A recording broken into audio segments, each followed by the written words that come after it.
Brother ఈ కల్వలే కానీ sir లోపట్నే ఉన్నాడు.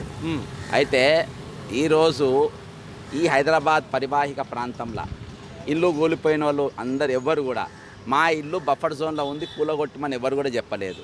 మాది ఎఫ్టీలో ఉంది కూలగొట్టమని ఎవరు కూడా చెప్పలేదు. అదే స్టేట్మెంటు రంగనాథ్ గారు కూడా ఇచ్చింది. అర్థమైందా?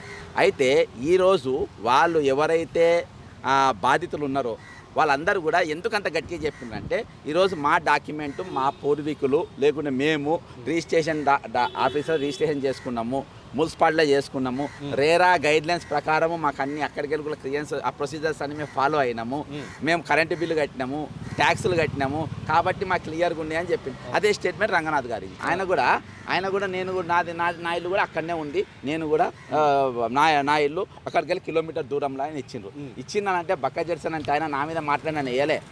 ఈ లఫంగి ఛానల్ ఉన్నాయి కదా, లఫంగి ఛానళ్ళు, దొంగ ఛానళ్ళు, బోకర్ ఛానళ్ళు, బెడ్షీట్ బాబాయిలు, ఇలా ఈ ఛానళ్ళల్లో ఒక సోషల్ మీడియాలో ట్రోల్ అవుతుందంట.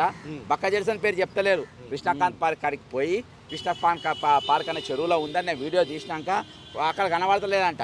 అంటే ఈ లుచ్చా లఫంగాలు ఉంటారు కదా, ఇది చంద్రబాబు ఏజెంట్ ఛానళ్ళు, ఆ ఛానళ్ళల్లో నేను వేసిండ్రు. ఇవాళ ఆయనకు నేను రీప్రజెంటేషన్ ఇచ్చిన. 1 కిలోమీటర్ దూరంలో నేను 4 క్వశ్చన్లు అడుగుతా డైరెక్ట్గా నిన్న పెట్టినాయి. 4 ఒకటి, నువ్వు కిలోమీటర్ దూరంలో ఉందని చెప్పినావు కదా, కిలోమీటర్ దూరంలో చెరువుని చిన్నప్పటికే చూసినాను కదా. ఈ లఫంగి ఛానల్ కూడా చిన్నప్పటికే మా చెరువు ఉందని మాకు ఎప్పటి చెలో తెలుసు అన్నాడు. మరి లుచ్చనా కొడుకులు ఎందుకు చెప్పలేదు ఈ ఛానల్ రాత్రి వేసిన వాళ్ళు? ఒకటి నంబర్ 1. నంబర్ 2, నెక్స్ట్ ఎందుకని నా ఛానల్ నా టార్గెట్ ఈ లుచ్చా ఛానల్, వాళ్ళ ఆస్తులు వాళ్ళ పాస్తులు అన్ని వాళ్ళ బట్టలు కూడా తీసుకున్నాయి. నెక్స్ట్ అయితే ఎందుకు చెప్పలేదు? మరి చిన్నప్పటికెళ్ళి మీ నాయన 40 ఏళ్ళకే చెరువు కట్టింది కదా, ఈరోజు చెరువు నువ్వు హైడ్రా కమిషనర్ కదా, ఈరోజు చెరువు ఉంది అని నువ్వు ఎందుకు చెప్పలేదు? నా ఇంటికాడ చెరువు కబ్జా అయిందని ఎందుకు చెప్పలేదు? నా ఇంటికాడ చెరువు పక్కనే ప్లాటింగ్ చేసినని ఎందుకు చెప్పలేదు? ఎక్కడో ఉన్న పటాన్ చెరువు కాడ, ఏడో ఉన్న అలింపూర్ ఏది అక్కడ మన రామచంద్రపూర్ అమీన్పూర్ దగ్గర చెరువు కాడ ఎక్కడెక్కడో అన్ని కూలగొట్టినావు కదా, మరి ఇక్కడ ఎందుకు చెప్పలేదు? ఈరోజు నేను చెప్పేదాకా ఈ లఫంగి ఛానల్ ఎందుకు చెప్పలేదు, మరి మీద ఎందుకు చెప్పలేదు అని చెప్పేసి ఒకటి ఇచ్చిన. ఈరోజు ఒకటి. ఇంకోటి ఏంటంటే ఇంకోటి ఏమని ఇచ్చిండు, నాది కిలోమీటర్ దూరంలో ఉన్నది. కిలోమీటర్ దూరం అంటే అలుగుపరుగానే ఉంటాయి కదా, అలుగుపరుగు మధ్యలో అక్కడికి వెళ్ళి ఆ చెరువుకి వెళ్ళి మధ్యలో ఆ టెంపుల్ కాన్చెల్ మీరు అక్కడ విజువల్ చూస్తే కరెక్ట్గా తెలుస్తుంది. అక్కడ తీసుకుపోతాం వీళ్ళు నేనే. అక్కడికి సెంటర్ ఇట్లా మధ్యలో వస్తుంటే మధ్యలో పెద్ద నాలా ఉంటుంది. ఆ నాలాకి వెళ్ళి ఆ చెరువుకి వెళ్ళి అలుగుపరుగు ఎంత ఉంటుంది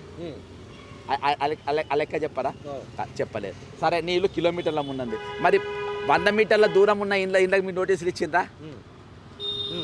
1 మీటర్ దూరం మీటర్ కాదు 2 మీటర్ల దూరం కూడా ఉన్నాయి. కరెక్ట్ ఆ చెరువు కట్టకెళ్ళి 2 మీటర్ల దూరం ఉన్న ఇంటికి మీ నోటీస్ ఇచ్చిందా? నీ వాళ్ళలో ఒక నోటీస్ అని ఇచ్చినావా? ఎందుకు ఇవ్వలేదు? ఎందుకంటే నీ ఇల్లు వాళ్ళు చూపెడతారు కాబట్టి. నువ్వు నాకు ఇచ్చినావు కదా, మరి నీ ఇల్లు సంగతి ఏందని అంటారు కాబట్టి. ఈరోజు బ్రదర్ ఒక ఇల్లు కూలిపోయింది, ఒక ఇల్లు ఇచ్చేసిండ్రు, అవి కూలగొట్టాలని నేను మీ ఇల్లు కూలగొట్టాలని అంటలేను. ఈరోజు రూల్ అంటే రూల్ అందరికి ఒకటే. ఈరోజు పర్మిషన్ కూలగొట్టాలని మా ఉద్దేశం కాదు అనేది కాదు. రూల్ అంటే రూలే. ఒకసారి రూల్ తీస్తే ఆ రూల్ నడవాలి. సెక్రటరియట్ బఫర్ జోన్ వస్తే సెక్రటరియట్ కూలగొట్టాలి. బీఆర్కేఆర్ భవన్ నీకు బఫర్ జోన్లో వచ్చిందంటే బీఆర్కేఆర్ భవన్ కూలగొట్టాలి. జిహెచ్ఎం కూలగొట్టాలి. తిరుపతి రెడ్డి ఇల్లు బఫర్ జోన్లో ఉంటే తిరుపతి రెడ్డి ఇల్లు కూలగొట్టాలి. రంగనాథ్ గారి ఇల్లు వస్తే రంగనాథ్ ఇల్లు కూలగొట్టాలి. హైడ్రా ఆఫీస్ బఫర్ జోన్, ఇది కూడా బఫర్ జోనే. బఫర్ జోన్ ఉంటే ఇది కూడా కూలగొట్టాలి. రూల్ అంటే రూలే. రూల్ అనేది మారని కాదు. రూల్ ఎందుకు వీళ్ళు ఇష్టం వచ్చింది మారుస్తుందంటే ఇది లెజిస్లేచర్లో చర్చ జరగలేదు. ఎస్ఎన్వీలో చర్చ జరగకుండా ఒక గవర్నర్ ఒక తెల్ల కాగితం మీద రాసి ఆ కాగితం మీద తీసుకుపోయి అది ఇస్తే ఈరోజు ఆ కాగితం పైన వాళ్ళు ఈరోజు ఎన్ని ఇండ్లు కూలగొట్టి ఇంత విధ్వంసం అంతా ఆ కాగితాల మీద చేసిండ్రు. ఇది అసెంబ్లీలో బిల్లు కాకుండా దాన్ని చేసిన దానికి ఆపోజిషన్ పార్టీ బీజేపీ కానీ బీఆర్ఎస్ కానీ ఈరోజు ఎందుకు మాట్లాడలేదు దీని మీద? చర్చ జరగకుండా గవర్నర్ కాగితం ఏంది, దాన్ని పట్టుకొని మీరు పలగొట్టుడేంటి అని చెప్పి ఎందుకు అడగలేదు? ఈరోజు చాలామంది ఇల్లు కోల్పోయిన వాళ్ళు, ఇల్లు కోల్పోయిన ఇంటికి, కూలిపోయిన అపార్ట్మెంట్లకు ఈరోజు వాళ్ళు ఈఎంఐలు కట్ అవుతున్నాయి వాళ్ళ ఫోన్లలోకి వెళ్ళి. ఈరోజు చిన్న పిల్లలు కొంతమంది సాఫ్ట్వేర్ ఇంజనీర్లు ఒక 5-6 కలిసి ఒక ఇంటర్వ్యూలు విన్నా. 5-6 కలిసి నౌకలు రిజైన్ చేసి వాళ్ళ దగ్గర వచ్చే పైసలను తీసుకుని అపార్ట్మెంట్ కట్టిందంట. 6 ఫ్లోర్లు కడితే 6 ఫ్లోర్లు కూలగొట్టిందంట. వాళ్ళ దగ్గర కొన్ని వాళ్ళంతా దోస్తులంట, వాళ్ళ ఆఫీసర్లు అంట, మా పైసలు మళ్ళీ వాపస్ ఇవ్వమని బిల్డర్ల మీద పడుతూ వాళ్ళు ఎక్కడికి వెళ్ళి వీళ్ళు కూలగొట్టింది లెజెండ్ అపార్ట్మెంట్స్, వాసవ్యం అపార్ట్మెంట్స్ కాదు, చిన్న వాళ్ళ అపార్ట్మెంట్స్ కూలగొట్టింది. చిన్న ఇండ్లు తిరుపతి రెడ్డియో రేవంత్ రెడ్డియో ఇండ్లు కూలగొట్టిండ్రు, చిన్న వాళ్ళు ఇండ్లు కూలగొట్టిండ్రు. అర్థమైందా? ఈరోజు మీ ఇంటికి నువ్వు వేసుకుంటావా ఆర్బీఎక్స్ బోర్డు? నేను రంగనాథ్ గారిని అడుగుతాను, నువ్వు ఏం చెప్పినావు? కిలోమీటర్ దూరంలో ఉన్నావు. వాళ్ళు కూడా అదే కదా చెప్పింది. నా ఇల్లు బఫర్ జోన్ లేదు కూడా వాళ్ళు కూడా అదే చెప్పింది. మరి వాళ్ళెందుకు గులగొట్టినావు నీదని చెప్తున్నావు. అవునబ్బా, అదివరకు గులగొట్టేసి అన్నం తింటుంటే గుంజుకొచ్చి గులగొట్టింది కదా, వాటి సంగతి ఏంటి? ఇప్పుడు బ్రదర్ ఇష్టం వచ్చిన రూల్స్ మార్చడానికి నేను అదే చెప్తున్నా. చట్టం అంటే చట్టం.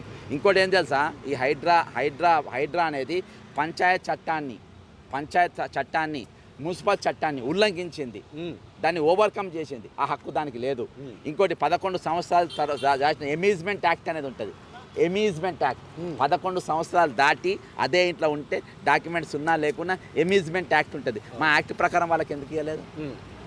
యాక్ట్ ప్రకారం వాళ్ళకు ఈరోజు నష్టపరిహారం నేను ఒకటే చెప్తున్నా. ఈరోజు నేను రంగనాథ్ గారి ఇల్లు గులగొట్టాలి, ఇవన్నీ కృష్ణకాంత్ పార్క్ మాత్రం పక్క గులగొట్టాలి, చెరువు చేయాలి. ఎందుకంటే అక్కడ ఎవరి నివాసం ఉంటలేరు, అది పక్క చేయాలి. ఎందుకంటే అది మన చంద్రబాబు నాయుడు గారు ఎన్టీ రామారావు ఎన్నుపోటు పొడిచే దానికి సహకరించింది. అందుకు కృష్ణకాంత్ పేరు పెట్టి ఆ చెరువు కట్టింది, అది ఆ పార్క్ కట్టింది. అది ఖచ్చితంగా గులగొట్టాలి, దాన్ని మళ్ళీ చెరువు చేయాలి, దాన్ని ట్యాంక్ బండ్ చేయాలి. పక్కన ఉన్న ఇల్లు ఏవి కూడా ముట్టుకోవాలని అంటలేను, కానీ కూలిపోయిన ఇళ్ళకు మాత్రం ఈ మూసీ ఫండ్లకెళ్ళి మూసీ 1,50,000 కోట్ల రూపాయలు మూసీ సుందరీకరణ కోసము ఎవరు మూసీరెడ్డి ఏర్పాటు చేసింది కదా, ఆ ఫండ్లకెళ్ళి ఈ నష్టపోయిన వారికి ఏమంటారంటే దాన్ని కన్సోలేషన్, అదే నష్టపరిహార ఫండ్ అనేది, కంపన్సేషన్ ఫండ్ అనేది ఒకటి ఏర్పాటు చేయాలి. కంపన్సేషన్ ఫండ్ ఎట్లిస్తావు అంటే జ్యుడిషియల్ కమిటీ వేసి ఒక వాల్యుయేషన్ వేయాలి. ఈ ఇంటికి 1,00,000 కోట్ల రూపాయలు పోయినాయి, ఇంత ఈఎంఐ ఉన్నాయి, దాని ప్రకారం వాళ్ళు ఎవరు డబ్బులు వాళ్ళకి చెల్లించాలి. నా డిమాండ్ అది. ఈరోజు వాళ్ళందరూ ఏడుస్తున్నారు, రేపు ఆత్మహత్యలు మొదలవుతాయి. వాళ్ళకి తెలియకుండా వాళ్ళ దాంట్లోకి వెళ్ళి పైసలు కట్ అవుతున్నాయి. ఈరోజు బిల్డర్లు కానీ చాలామంది పెద్ద పెద్దోళ్ళని గులగొట్టలేదు, పెద్దోళ్ళ జోలి పోలేదు, మీ చిన్నోళ్ళ జోలి పోయినరు, పెద్దోడిని భయపెట్టించుండ్రు, వాళ్ళ దగ్గర పైసలు గుంచురు. మీరు కాదు, రేవంత్ రెడ్డిని అంటున్నా. అర్థమైందా? ఫార్మా కంపెనీ దగ్గర వసూలు చేసిండ్రు, వాసవిల దగ్గర వసూలు చేసిండ్రు, లెజెండ్ వాళ్ళ దగ్గర వసూలు చేసిండ్రు, పెద్ద బడా బాబుల దగ్గర వసూలు చేసిండ్రు, చిన్నోళ్ళని గులగొట్టిండ్రు, పెద్దోనికి భయపెట్టిండ్రు, వాళ్ళ దగ్గర గుంజుకుండ్రు. This is Hydraa. అర్థమైందా? అందుకని ఒక నొప్పి ఎట్లుంటుంది, ఒక నొప్పి. నేను చెప్పేదాకా మా ఇంటికాడ చెరువు ఉందని నువ్వు చెప్పలేదు, అది నీ తప్పు. అదే నాలా ఉందని చెప్పలేదు, నీ తప్పు. అవును, నా బఫర్ జోన్లో ఉంది, నేను కూడా నోటీసు. ఈరోజు మీరు దొరికిపోయినరు, రంగనాథ్ గారు మీరు దొరికిపోయినరు, మీరు తప్పించుకునే ఛాన్స్ లేదు. నీకు నాకు భూమి పగలేదు, పాలి పగలేదు.